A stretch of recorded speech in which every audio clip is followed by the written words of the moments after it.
Well, everyone knows that practice is important. We've been hearing that for years, and all of our former teachers or anyone who's been involved with music or anything else, sports trainers have told you got to practice. What I think is sometimes more of an important issue is how you practice. That's why I always tell students the equation is strategy plus time equals success. You can practice all the time in the world if you don't have a strategy that's successful for yourself. And sometimes it's somewhat different from every person.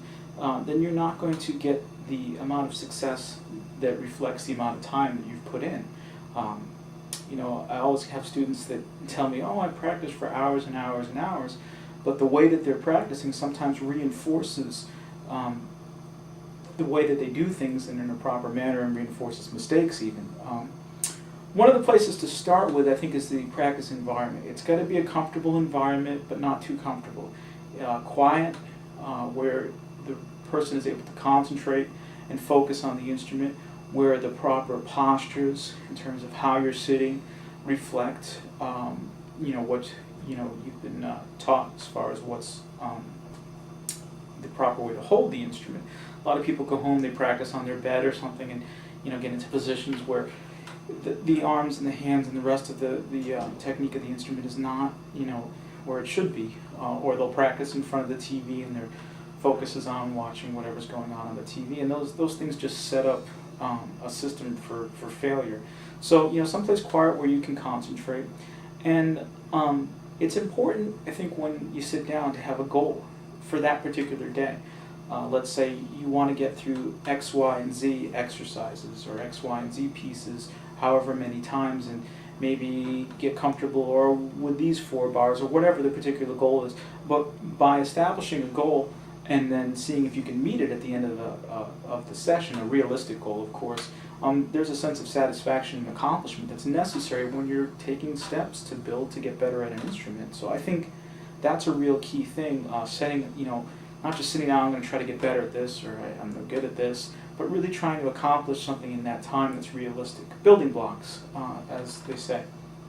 Going along with that is the concept of repetition. Too many students try to do a piece from start to finish and wonder why it's good the first measure and maybe okay the last measure, but in the middle it's like a mush. And one of the things that's a successful technique for working with that is just taking 2 bars, 4 bars, small sections, and repeating them enough so that muscles get familiar with them, and we reinforce the things that we should be doing, and we reinforce them with concentration and attention to detail.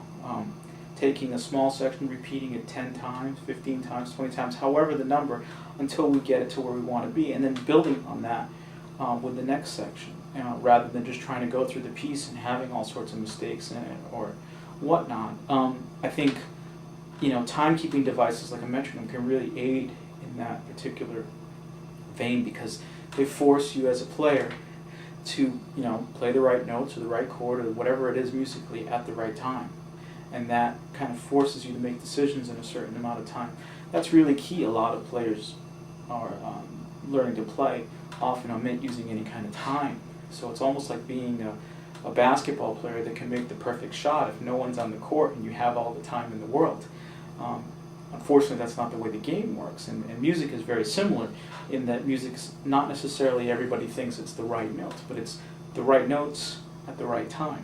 The right notes mean nothing if they're not at the right time in the music, where the music calls for it. So a timekeeping device like a metronome, as frustrating as it may be as a beginner to start with, can become particularly useful, and I always see students that are working with the metronome get better quicker than students that don't. It's just that much of an aid.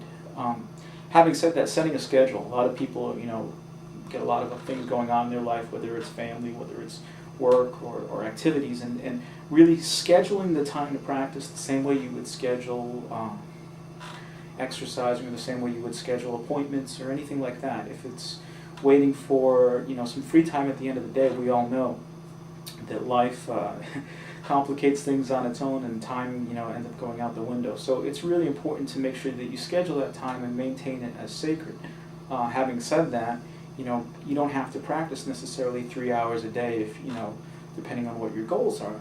But it's good to practice at least a half an hour every day, and getting the muscles familiar with what they're learning, building on it day by day rather than trying to do 3 hours all in one day. It's both not as effective and you can hurt yourself in that manner.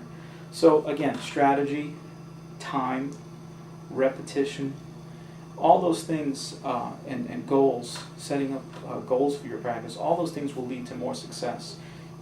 Some students say, well, it was perfect at home, and then come to find out as they play it for me that they're doing something in a way that they did it at home, which was maybe they weren't paying attention to the time, or they were giving themselves all this time in the world to make a chord change or to switch to a note. And oftentimes when we're under pressure or nervous, we'll do the thing we practice the most.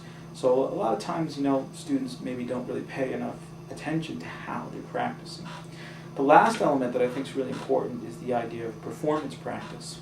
And too many students ignore, or maybe even aren't aware of this particular aspect.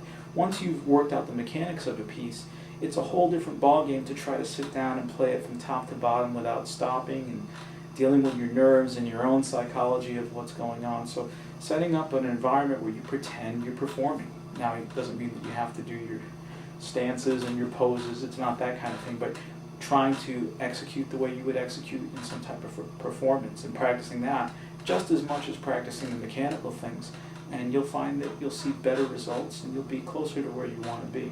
So I think that's, someone once said perfect practice makes perfect. There might not be anything such as true as perfect, but smart practice makes perfect.